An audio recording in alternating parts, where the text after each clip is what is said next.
Indo British advanced pain clinic, నొప్పి మాయం, surgery దూరం. For appointments 9155515563.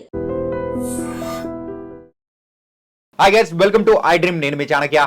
India's most awaited movie Pushpa 2 మరి డిసెంబర్ 5th రిలీజ్ అయిపోయింది గ్రాండ్గా. మరి ప్రేక్షకుల దగ్గర నుంచి రెస్పాన్స్ కానీ అండ్ అభిమానుల దగ్గర నుంచి కోలాహలం మొత్తం థియేటర్స్ మొత్తం కూడా ఫుల్ అయిపోయి సో ఒక ర్యాంపేజ్ అనేది కూడా చూస్తున్నాము. అసలు పుష్ప 2 ఎలా ఉంది, అసలు పుష్ప 2 అనేది ప్రేక్షకుల మనసులకు రీచ్ అయిందా కాలేదా, మెయిన్గా పైసా వసూల్ మన ప్రేక్షకులకు అయిందా లేదా అనే వాటి గురించి కూడా ఇప్పుడు మనం తెలుసుకుందాం. మరి తెలుసుకోవడానికి సీనియర్ జర్నలిస్ట్ మరియు ఫిలిం క్రిటిక్ అయిన భరద్వాజ్ గారు ఇప్పుడు మనతో పాటున్నారు. మరి సార్ని అడిగి తెలుసుకుందాం. సార్ హాయ్ సార్, నమస్తే. నమస్తే సార్. పుష్ప 2 ర్యాంపేజ్ అది థర్డ్ పార్ట్, కాకపోతే ఈ సెకండ్ పార్ట్లోనే ర్యాంపేజ్ చూపించినట్టు అనిపిస్తుంది. యాక్చువల్గా ఇది పార్ట్ 3 కోసం తీసినటువంటి పార్ట్ 2. ఓకే, 3 అంటే చాలా కాలం క్రితం ఒక టీజర్ వచ్చింది, వేర్ ఇస్ పుష్ప అని. అవును, అందులో పుష్ప మరణించాడు అని మొదలవుతుంది. అంటే ఒక ప్రాంతం అంతా దగ్ధం అవుతుంది, ఒక ఊరు తగలబడిపోతుంది. తగలబడిపోయిన తర్వాత ఒక పులి 2 అడుగులు వెనక్కేస్తుంది. పులి 2 అడుగులు వెనక్కేసిందంటే ఆ ఎదుర్కొండా ఉన్నది పుష్ప అని అతను ఉన్నాడు అని చెప్పడం ఆ టీజర్ ద్వారా ఒక కథను చెప్పే ప్రయత్నం చేశాడు సుకుమార్ గారు. అది పార్ట్ 2 అని ఫిక్స్ అయింది ప్రపంచం. కానీ ఆ ఛాయలు ఎక్కడా లేవు ఇందులో.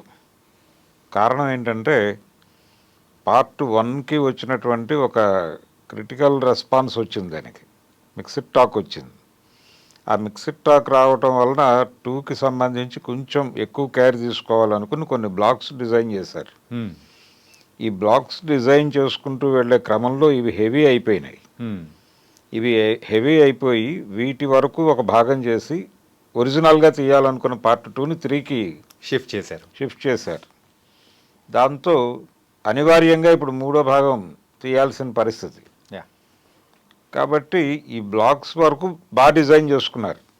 అంటే వాళ్ళు డిజైన్ చేసిన బ్లాక్స్ చూసి వాళ్ళే విపరీతంగా ప్రేమలో పడిపోయారు. సుకుమార్ కావచ్చు, అల్లు అర్జున్ కావచ్చు. ఆ ప్రేమ కనిపించింది, ఎగ్జిక్యూషన్లో కూడా కనిపించింది. పర్టికులర్గా వాళ్ళు విపరీతంగా హైప్ చేసినటువంటి ఒక ఎపిసోడ్ ఏంటంటే దీనిలో గంగమ్మ జాతర. గంగమ్మ జాతర ఆ డిజైనింగు చాలా బాగుంది. దాంతోపాటు ఈయన అమ్మవారి గెటప్లోకి వెళ్ళిపోతాడు అల్లు అర్జున్. వెళ్ళిపోయిన తర్వాత మనకి ప్రభలు కట్టడం ఇలాంటివి ఉన్నాయి, ఒక కల్చర్ ఉంది మనకి. ఆ కల్చర్లో దానిలో డ్యాన్స్ చేసేవాళ్ళు, ఈ శక్తులుగా మారిపోయేటువంటి వాళ్ళు, వాళ్ళ బిహేవియర్ ఎలా ఉంటుంది, ఇదంతా విపరీతంగా స్టడీ చేసినట్టుగా అనిపించింది అక్కడ అల్లు అర్జున్ నటన చూస్తే. ఆ 20 నిమిషాలు చాలా అద్భుతంగా పెర్ఫామ్ చేశాడు తను. అంటే టోటల్గా పుష్పరాజు క్యారెక్టర్లోకి వెళ్ళిపోయాడు అతను. అంటే అల్లు అర్జున్ని పుష్పరాజుని పక్కపక్కన చూడలేని పరిస్థితి, పుష్పరాజుగా మారిపోయాడు. దీని ప్రభావంతో నెక్స్ట్ పిక్చర్ ఎలా ఉండబోతోంది అనేది, అంటే ఈ ప్రభావంతో ఆడియన్స్ నెక్స్ట్ పిక్చర్ ఆయన్ని మామూలు కథతో యాక్సెప్ట్ చేస్తారా అనేది డౌట్. అల్లూరి సీతారామరాజు సినిమా వచ్చిన తర్వాత కృష్ణ గారికి దాదాపు 7 ఫ్లాప్లు ఉన్నాయి. అంటే ప్రతి సినిమా కంపేర్ చేసుకుంటూ ఫ్లాప్ అయిపోయేది. పాడి పంటల సినిమా నిలబడింది. అలాంటి ఒక ప్రత్యేకత ఉంది ఈ సినిమాకి, పుష్ప 2కి పర్టికులర్గా. ఈ పుష్ప 2లో అల్లు అర్జున్ విశ్వరూప ప్రదర్శన చేశాడు నటుడిగా. కాకపోతే ఈ సినిమాలో ఉన్న ప్రాబ్లం ఏంటంటే ఏ బ్లాక్ ఆ బ్లాక్ బాగానే ఉంది. ఇన్ టోటల్ చూసినప్పుడు ఒక చిన్న ఇబ్బంది, ప్రేక్షకులకు ఎక్కడో వెలితి కొడుతూ ఉంటుంది. ఆ వెలితి కొట్టడానికి కారణం ఏంటంటే ఇది వాళ్ళు ఒరిజినల్గా అనుకున్నటువంటి పార్ట్ 2 కాకపోవడం. దాంతో ఆ వెలితితోనే ప్రేక్షకుడు బయటకు వస్తాడు. రెండోది, చివరిలో వచ్చేటువంటి సన్నివేశాలు, క్లైమాక్స్కి ముందు వచ్చేటువంటి సన్నివేశాలు కూడా కొంత గందరగోళాన్ని క్రియేట్ చేసినాయి. ఎందుకు వస్తున్నారు వీళ్ళు, వాళ్ళకి వీళ్ళకి ఏమన్నా పాత పగలున్నాయా, ఒక కిడ్నాప్ డ్రామా నడుస్తుంది. ఆ కిడ్నాప్ డ్రామాకి నేపథ్యం ఏమిటి అనేది ప్రాపర్గా ఎలివేట్ కాలేదు. ఆ ఎలివేట్ కాలేదు, కానీ దాని మీద విపరీతమైన హైప్ క్రియేట్ చేస్తూ సన్నివేశాలు దొర్లుకుంటూ వెళ్ళిపోతాయి. ఈ దొర్లుకుంటూ వెళ్ళే క్రమంలో ప్రేక్షకుడు అసలు ఎందుకు జరుగుతోంది ఇది అనుకుంటాడు. వీళ్ళ మధ్య ఏవైనా ఉన్నాయా ఘర్షణలు, పర్టికులర్గా ఆ కిడ్నాప్ అయ్యే క్యారెక్టర్కిను కిడ్నాప్ చేసేవాడికి మధ్య ఏమైనా గొడవ ఉందా అనేది ప్రాపర్గా ఎస్టాబ్లిష్ కాకపోవడం, సూచనప్రాయంగా కూడా చెప్పకపోవడం, ఇలాంటివి కొన్ని గ్యాప్స్ ఉన్నాయి. ఆ గ్యాప్స్ ఆడి బయటకు వచ్చేటువంటి ప్రేక్షకుడు మనసులో తొలుస్తూ ఉంటాయి. కానీ అభిమానులకు మాత్రం ఇది విందు భోజనమే. దీనిలో రాజకీయం ఉంది, రాజకీయ వ్యాపారం ఉంది, వ్యాపారమయమైపోయినటువంటి రాజకీయం ఉంది, అన్నీ కలిసి ఉన్నాయి సినిమాలో. ప్రతి క్యారెక్టర్ని ప్రత్యేకంగా డిజైన్ చేశారు. క్యారెక్టర్ డిజైనింగ్ మీద చాలా శ్రద్ధ పెట్టారు. ఒక టీం పనిచేసింది దానికి. జగపతి బాబు క్యారెక్టర్ కావచ్చు, ప్రతి క్యారెక్టర్ అది ఎలా ఉండాలి, ఇంతకుముందు ఆ నటుడు చేసినటువంటి ఇతర పాత్రల ప్రభావం ఎక్కడా లేకుండా చూసుకున్నారు. ఇక్కడైతే మెయిన్గా కొత్త జగపతి బాబు గారిని కూడా చూసినట్టు అనిపిస్తూ ఉంది. నిజమే అది. అంటే ప్రతి క్యారెక్టర్ని అలా డిజైన్ చేశారు. అయితే మనకి షకావత్ క్యారెక్టర్ దీనిలో కీలకం. ఒక రకంగా కొంత సినిమా మనకి ఒక వీడియో గేమ్ తరహాలో నడుస్తుంది, హైడ్ అండ్ సీక్ డ్రామా. అంటే ఇతని వ్యూహము అతని ప్రతి వ్యూహంగా నడుస్తుంది చాలా వరకు కథ. ఈగో క్లాష్, ఈ ఈగో క్లాష్ మధ్యకి రాజకీయం, ఈ రాజకీయానికి ఒక పునాది, ఆ పునాది మీద దెబ్బ కొట్టడానికి ఇతను చేసే ప్రయత్నం, ఆ ప్రయత్నాన్ని ఎలా పుష్ప అడ్డుకున్నాడు అనేది.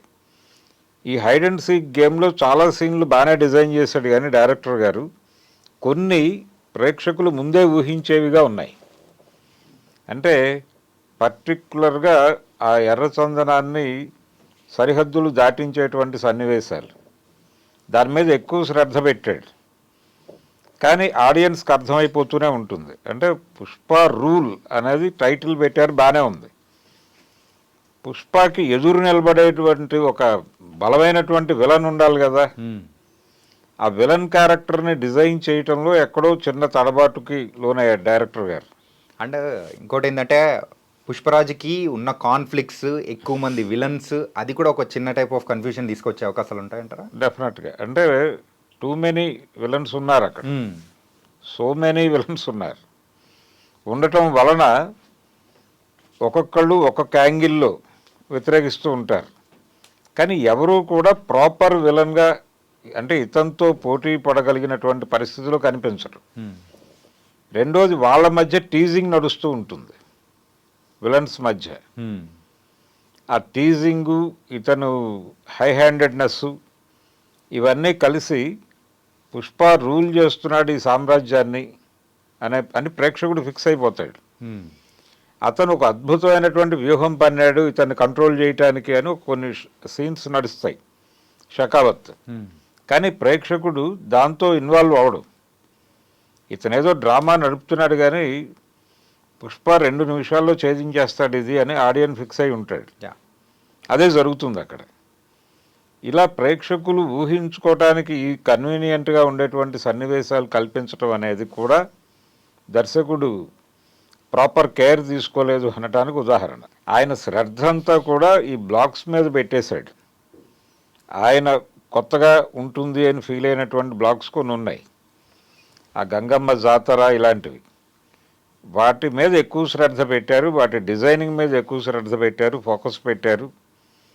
దాంతో వాటిని చెక్కటంతో అయిపోయింది ఆయనకి.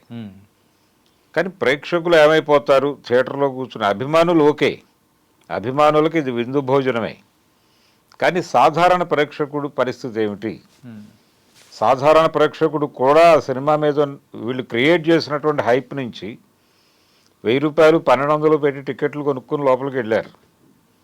ఆ లోపలికి వెళ్ళి కూర్చున్న వాళ్ళ పరిస్థితి ఏమిటి, వాళ్ళు ఎలా రిసీవ్ చేసుకుంటారు దీన్ని అనేది చూడాలి. అక్కడ కొంత గందరగోళం అయితే ఉంది సినిమాలో.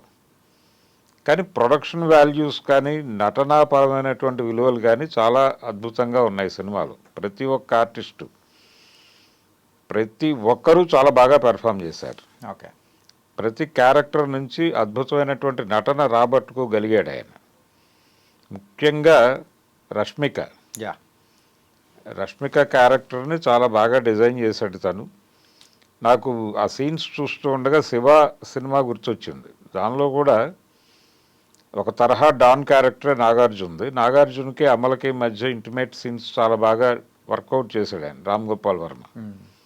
ఆ ఇన్ఫ్లుయెన్స్ ఏమైనా ఉందా సుకుమార్ మీద అనిపించింది. ఒక రియల్ కపుల్ మధ్యలో ఎలా ఉంటుందో సేమ్ స్క్రీన్ మీద కూడా ఆ టైప్ ఆఫ్ ప్రెజెన్స్ అనేది కూడా చూపించారు. అలా చూపించాడు. అయితే కొంచెం ఎక్కడో యానిమల్ ధోరణులు కూడా కనిపిస్తాయి. కొంచెం వైల్డ్ టచ్ ఉంది ఆ షార్ట్స్లో. ఓకే, అదంతా పాన్ ఇండియా స్కేల్ సినిమాలో అవన్నీ అనివార్యం అని అనుకుని సర్దుకొని వెళ్ళిపోవడమే. ఒక లార్జ్ స్కేల్ సినిమా చాలా విపరీతంగా డబ్బులు ఖర్చు పెట్టి తీశారు. ఖర్చు కనిపించింది సినిమాలో, ఖర్చు కనిపించింది. అల్లు అర్జున్కి పూర్తి స్థాయి తృప్తినిచ్చినటువంటి సినిమా. ఆయన అభిమానులు హ్యాపీగా ఉన్నారు. సాధారణ ప్రేక్షకుడికి సినిమా ఏ మేరకు ఎక్కుతుంది అనేది పక్కన పెడితే ఈ సినిమాకి సంబంధించి వాళ్ళు ఒక గోల్ పెట్టుకున్నారు, 2000 crore అనేది. ఆల్రెడీ 1060 crores ప్రీ రిలీజ్ ఇదే అయిపోయింది, బిజినెస్ అయిపోయిందని చెప్తున్నారు. అంటే థియేటర్కల్ బిజినెస్ అయిపోయింది అని.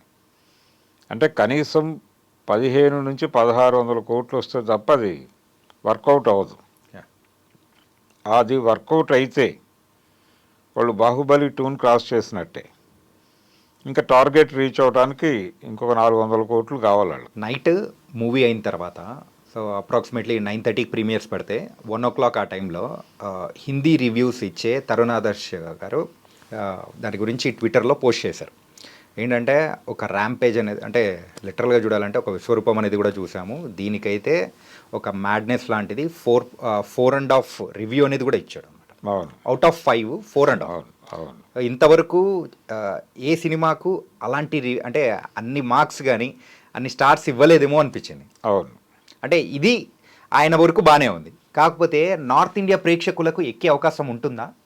నార్త్ ఇండియాలో రిసెప్షన్ నార్మల్గానే మొదలైంది. బీభత్సమైనటువంటి హైక్లో అయితే లేదు, చాలా నార్మల్గానే మొదలైంది. క్రమంగా పెరిగే ఛాన్సెస్ కనిపిస్తున్నాయి. అంటే అక్కడి నుంచి వస్తున్నటువంటి రివ్యూస్కి, సౌత్ నుంచి వస్తున్నటువంటి రివ్యూస్కి Part 1 లాగానే చిన్న వైరుధ్యం కనిపిస్తోంది అభిప్రాయ ప్రకటనలో. థియేటర్లోంచి బయటకు వచ్చినటువంటి ప్రేక్షకుడు మాట్లాడే టోన్లో ఇక్కడ మాట్లాడుతున్నటువంటి ఆడియన్స్ టోన్కి, అక్కడ మాట్లాడుతున్న ఆడియన్స్ టోన్కి తేడా కనిపిస్తోంది. వాళ్ళ కొంచెం ఈ దీనిలోకి మ్యాజిక్ వరల్డ్లోకి వచ్చారు. Okay, north audience. South audience కొంచెం క్రిటికల్గానే ఉన్నారు. అయినప్పటికీ అభిమానులు బుల్డోజ్ చేసుకుంటూ వెళ్ళిపోతున్నారు సినిమాని భుజాన్ని వేసుకుని. అది కనిపిస్తోంది చాలా స్పష్టంగానే. వాస్తవంగా వాళ్ళు అనుకున్న రికార్డులు రీచ్ అవుతుందా లేదా, వాళ్ళ టార్గెట్ రీచ్ అవుతుందా లేదా అనేది అయితే ఇంకో 2 days ఆగితే కానీ క్లారిటీ రాదు. ఇప్పటికీ ఆ సినిమా గురించినటువంటి ఒక మేనియా నడుస్తోంది. ఈ మేనియా, ఈ ఫీవరు ఇవన్నీ క్రియేట్ చేయడానికి వాళ్ళు చాలా కష్టపడ్డారు. ఇప్పుడు రకరకాల కాంట్రవర్సీలు కూడా రైజ్ అవుతున్నాయి ఈ సినిమా నుంచి, ఈ సినిమాలో ఉన్న డైలాగుల నుంచి. అవి సినిమాని ఏమైనా నిలబడతాయా అనేది చూడాలి ఇప్పుడు. పర్టికులర్గా ఒక డైలాగ్, అంటే మెగా కాంపౌండ్కి అల్లు కాంపౌండ్కి మధ్య ఒక ఘర్షణ నడుస్తోంది. అది కొంచెం చల్లబరిచేటువంటి ప్రయత్నం అరవింద్ గారు చేశారు మొన్న ప్రీ రిలీజ్ ఈవెంట్లో. హైదరాబాద్లో జరిగిన ప్రీ రిలీజ్ ఈవెంట్లో ఆయన మగధీర ప్రస్తావన తీసుకొచ్చి కొంత వాతావరణాన్ని చల్లబరిచే ప్రయత్నం చేశాడు. కానీ ఈ సినిమాలో ఒక డైలాగ్, బాస ఎవడికి బాసు, వాడికి, వాడి కొడుక్కి, వాడి తమ్ముడికి, అందరికీ కలిపి నేనే బాసు అంటాడు. ఇండస్ట్రీలో బాస్ అని ఎవరినంటారో అందరికీ తెలుసు. బాస్ గారు నటనా రంగంలోనే ఉన్నారు, ఆ బాస్ గారి కుమారుడు నటనా రంగంలోనే ఉన్నాడు, వారి తమ్ముడు నటనా రాజకీయ రంగాల్లో ఉన్నాడు. అంటే మెగా హీరోల గురించి ఆ డైలాగ్ వాడారా అనేటువంటి ఒక అనుమానం క్రియేట్ చేసేదిగా ఆ డైలాగ్ ఉంది. దాని మీద కొంత సోషల్ మీడియాలో డిస్కషన్ నడుస్తోంది. ఇలాంటి కాంట్రవర్సీస్ ఏమైనా సినిమాని కొంత ఇంకొంచెం లేపుతాయేమో చూడాలి. ఓకే, దాంతోపాటు భార్యకి ఇచ్చిన మాట అనే దాని మీద కొన్ని షార్ట్స్ నడిపాడు ఆయన. అసలు టోటల్ కథకి అండర్ కరెంట్ అదే.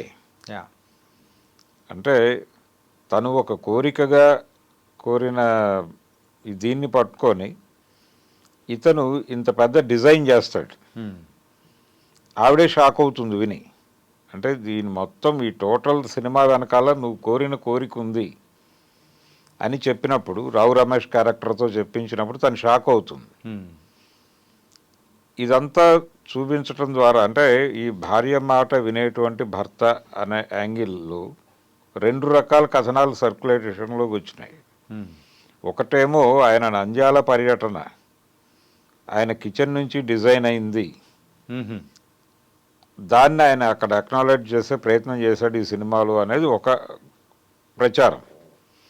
రెండో ప్రచారం మాజీ ముఖ్యమంత్రి, ఆంధ్రప్రదేశ్ మాజీ ముఖ్యమంత్రి, ఆయన కిచెన్ క్యాబినెట్, దాని గురించి ఈ సన్నివేశాలు కల్పించారు అనేది ఇంకొక కథనం. ఓకే, ఇలా కొన్ని సీన్స్ అయితే కొంచెం కాంట్రవర్షియల్గా ఒక డిస్కసివ్ పాయింట్లుగా నడుస్తున్నాయి బయట. అవి ఏవైనా సినిమాని నిలబడతాయేమో చూడాలి. ఓకే, ఇది ఓవరాల్గా పుష్ప 2. మనం కథ గురించి మాట్లాడుకోవద్దు, అవి అంటే అది లీక్స్ అయిపోతాయి. లీక్స్ అయిపోతాయి. అంటే ఈ కథ ఇదొక ప్రత్యేకమైనటువంటి పద్ధతిలో డిజైన్ చేసుకెళ్ళాడు. ఆ డిజైనింగ్లో అతన్ని ఏదైతే ఊహించాడో దాన్ని తెర మీద ఆవిష్కరించడానికి అల్లు అర్జున్ చేసిన కృషి అసామాన్యం. నెక్స్ట్ లెవెల్కి తీసుకెళ్ళాడు అతను. ఈ సినిమాకి ఏ మేరకు సక్సెస్ వచ్చినా అది 100% బన్నీ కష్టమే.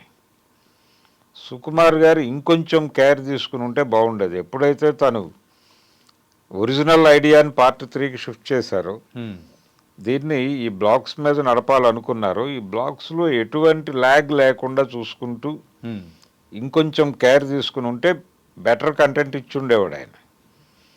ఆ లోపం కనిపించింది సినిమాలో. నేను ఇందాక చెప్పినట్టుగా ఒక కన్ఫెషన్ షాట్ ఎలా తీయాలి అనేది ఒక చిన్న కన్ఫ్యూజన్ సినిమాలో. ఆ కన్ఫెషన్ స్టేట్మెంట్ ఇచ్చేటువంటి క్యారెక్టరు, ఆ కన్ఫెస్ అయినటువంటి తీరు ప్రేక్షకుల సహనానికి పరీక్షగా మారింది. ఇలాంటివి కొన్ని పరిహరించుకొని ఉండొచ్చు. ఓకే, ఇంకొంచెం తక్కువ నిడివిలో చెప్పచ్చు అది.